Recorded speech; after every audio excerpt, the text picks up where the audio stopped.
সাপ আছে 10-12 সাপ আছে, সাপ নিয়ে গ্রামে চলে গেছে। যারা সাপ খাওয়া গরুর মাংস এক কুরবানি আইলে আল্লাহ খাওয়ায়, মানুষে দেয়, তাই তখন খাইতে পারি।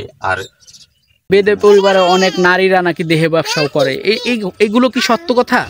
আমরা এখানে এসেছি একটি বেদে পল্লীতে। এটা মানিকগঞ্জ জেলার ঘিওর উপজেলার একদম উপজেলা সংলগ্ন নদীর পাড়ে। তো আমরা আজ এই বেদে পল্লীতে ঘুরব এবং এই বেদেদের জীবনযাপন সম্পর্কে আমরা তাদের সাথে কথা বলবো। তো দর্শক, এই বেদেদের এই জীবনযাপন দেখতে সঙ্গে থাকুন। এইখানে কিন্তু তারা খুব কষ্ট করে জীবনযাপন করছেন।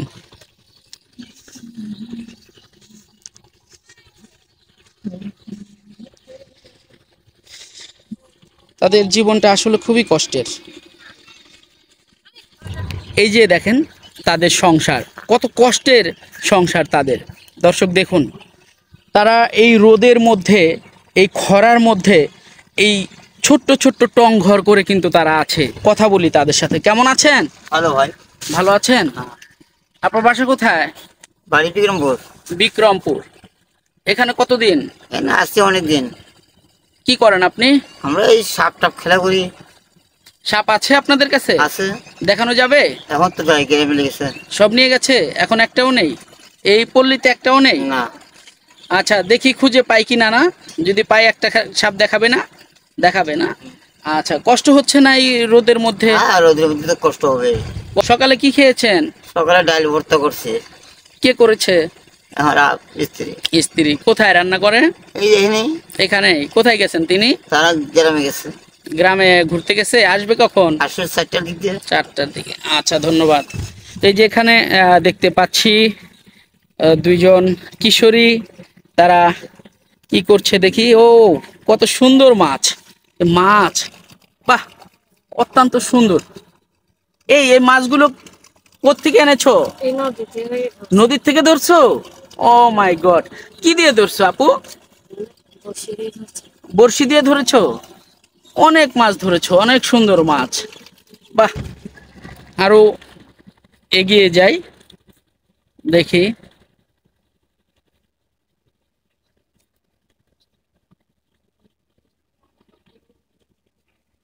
এইটা দিয়ে তারা সম্ভবত ওই নদীতে কিংবা পুকুরে স্বর্ণ পড়ে গেলে এইটা দিয়ে সেই স্বর্ণ খুঁজে বের করে থাকেন।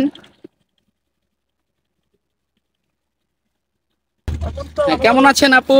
ভালো আছি ভাই। আপনাদের জীবনযাপন কেমন? আমাদের জীবনযাপন এইভাবে চলতেছে ভাই। বংশ চাচা বরের মতন ওখানে থাকে, 1 মাস ওখানে থাকে, 15 দিন ওখানে, 10 দিন এইভাবে থাকে। গ্রাম টেরাম ঘুরি। আমার বাড়ি ঘর আছে, কিছু পদ্মা ভেঙে গেছে, কিছু আছে। তার জন্য এখন গ্রাম ঘুরে খাই, মানুষে কাজ কর্ম করে খাই। সাপ আছে? সাপ আছে 10-12 সাপ আছে, সাপ নিয়ে গ্রামে চলে গেছে। যারা সাপ খাওয়া দেখা, তারা তখন বাসায় নেই। বিকাল আসবে 4টা বাজে, আসবে 4টা বাজে আইসেন। শুধু দর্শক, তো আমরা সেই নদীর পাড় ঘুরে এখন নদীর পাড় থেকে একটু উপরে এসেছি। দেখেন এখানকার যারা বেদেদের সন্তান, তাদের খেলাধুলা। এই কেমন আছো? কেমন আছো? ভালো আছো? কি নাম তোমার? জি, বিথি। পড়ালেখা করো? পড়ালেখা করো না? স্কুলে ভর্তি হওনি? তো দেখেন কত সুন্দর করে এই বাচ্চারা খেলা করছে।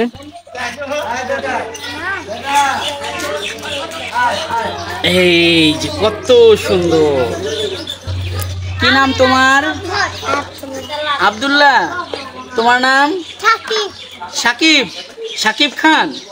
ওরে বাবা, তুমি তো হিরো, সাকিব খান। দর্শক, এই যে দেখেন, ওরা এই বেদেদের সন্তান, ওরা কত কষ্টে জীবনযাপন করে। দেখুন দর্শক, ওদের জীবন যেন এক জায়গায় থেমে নেই। ওরা বিভিন্ন সময় বিভিন্ন জায়গায় যায় কাজের জন্য। আর এই সন্তানরা তাদের পিতামাতার সাথে ওই এদিক থেকে ওদিক ঘোরাফেরা করতে করতেই তারা বড় হয়। তোমরা কি স্কুলে যাও? স্কুলে যাও না? তো ওরা কিন্তু তেমন স্কুলেও যাতায়াত করে না। বেদেদের জীবন যেন ভ্রাম্যমান জীবন। ভ্রাম্যমাণ জীবনে তাদের না আছে শিক্ষা, না আছে সামাজিক মর্যাদা। বেদেদের সন্তানদের হাতেও বই তুলে দেওয়ার মতো কেউ আছে কি না সেটা আমার জানা নেই।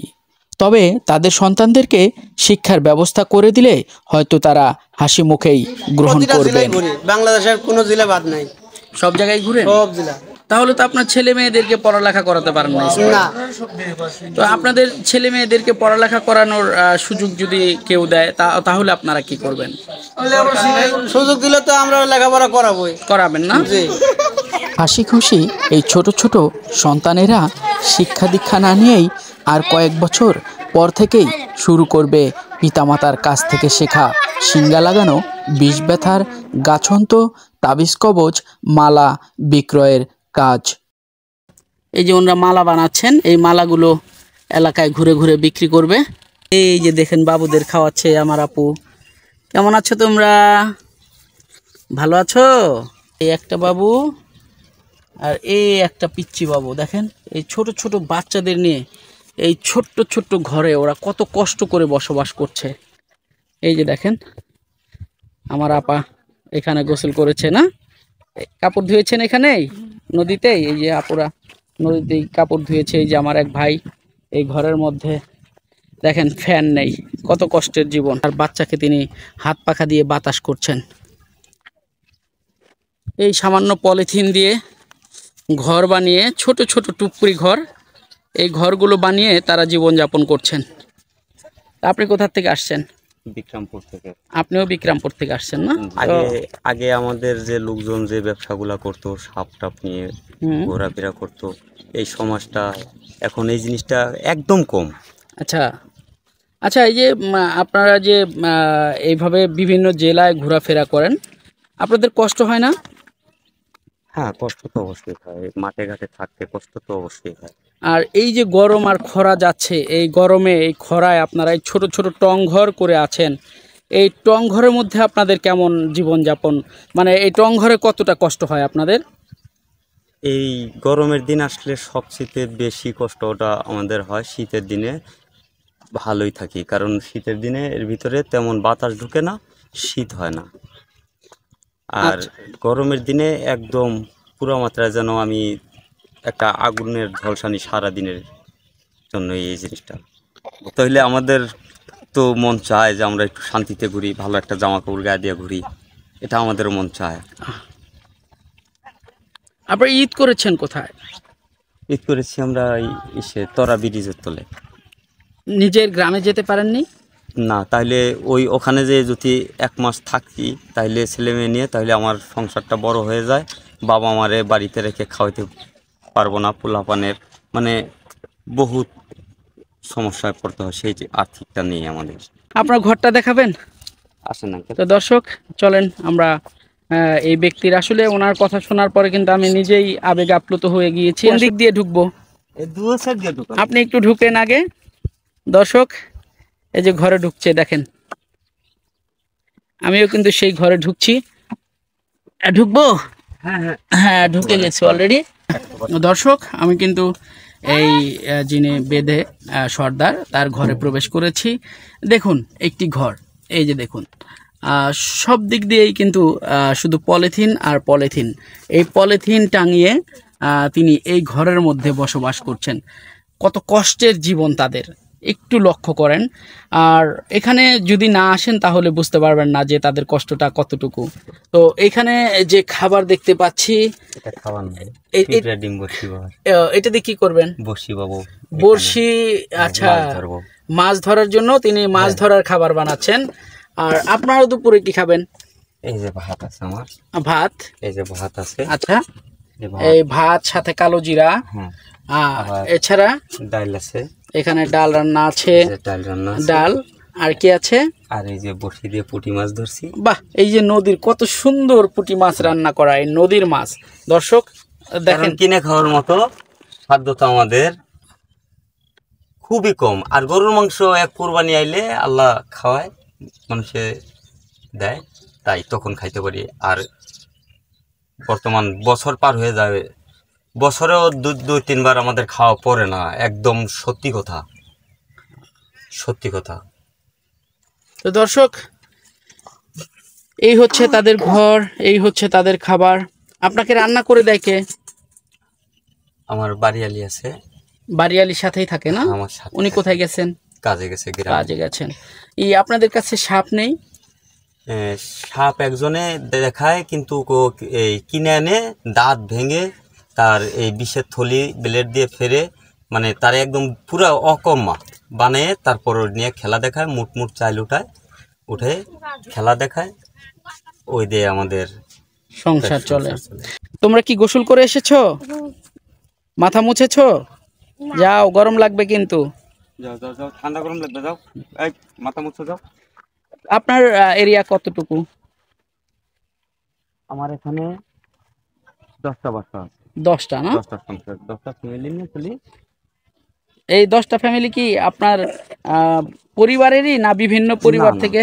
এরা আমার কমনটা মাইনে চলে, আমি যাহা বলি জি, সেটা মেনে চলে। যেমন 10টা গরু রাখলে গৃহস্থ, তার জন্য একটা রাখাল প্রয়োজন হ্যাঁ হয়, হ্যাঁ হ্যাঁ, এরকমই। তা না হলে 10টা গরু এক পথে হাঁটবে না। জি আমার নিষেধ বারণ, এটা ন্যায়ের পথে থাকবে, জি। অন্যায়ের পথে আমি কাউকেই প্রশ্রয় দেব না। এটা হলো আমার শিক্ষা, আমার সর্দারি শিক্ষা। এই যে আমরা অনেক সময় মানুষের কাছে শুনে থাকি যে এই বেদে পরিবারের যারা, তারা নেশার সাথে জড়িয়ে থাকে, নেশা বিক্রি করে।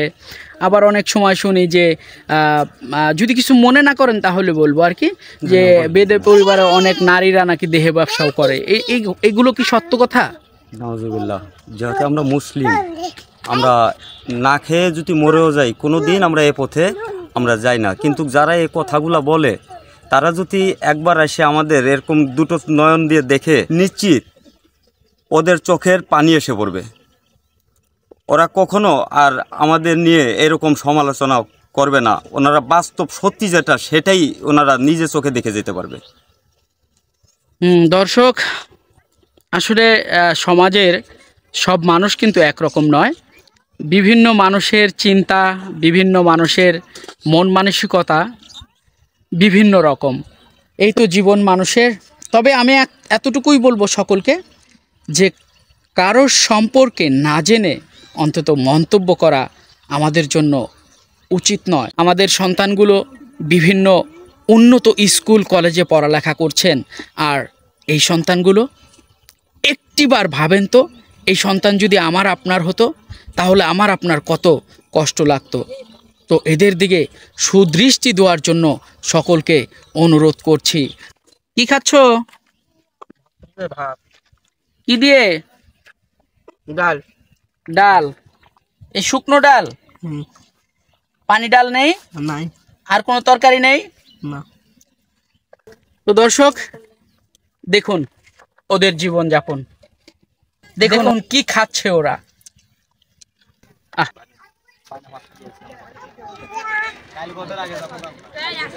মাথার উপরে নেই কোনো ছাদ, নেই কোনো ছায়া। এই তীব্র খরার মধ্যে, এই রোদের মধ্যে, এই বেদে পরিবারের সদস্যদের এই খোলা আকাশের নিচেই রান্নার আয়োজন করতে হয়। কত কষ্ট করে তারা জীবনযাপন করে। দর্শক, এই ছোট্ট একটি বেদে একদম কিশোরী, এই কিশোরী বেদেটি তাদের পরিবারের জন্য রান্না করছেন। অবহেলিত বেদে সমাজ যুগ যুগ ধরে একই পেশায় জীবন পার করছেন, আর সমাজের কাছেও তাদের গ্রহণযোগ্যতা বৃদ্ধি পাচ্ছে না কোনো ক্রমে। বেদে সমাজের মানুষগুলো যেন এক বিরল প্রজাতির মানুষ, যাদের দেখতে ভিড় জমায় সমাজের বসবাস করা সামাজিক মর্যাদা প্রাপ্তরা। কিন্তু বেদে সমাজের দায়িত্ব নিতে হাত উঠছে না সমাজপতিদের। আসুন আমরা ওদের সমাজকে পাল্টে দেই, বেদে সন্তানদের শিক্ষার আলো দেখতে সহায়তা করি। আজ যেতে হবে, তবে দেখা হবে অন্য কোনো গন্তব্যে। সে পর্যন্ত ভালো থাকুন।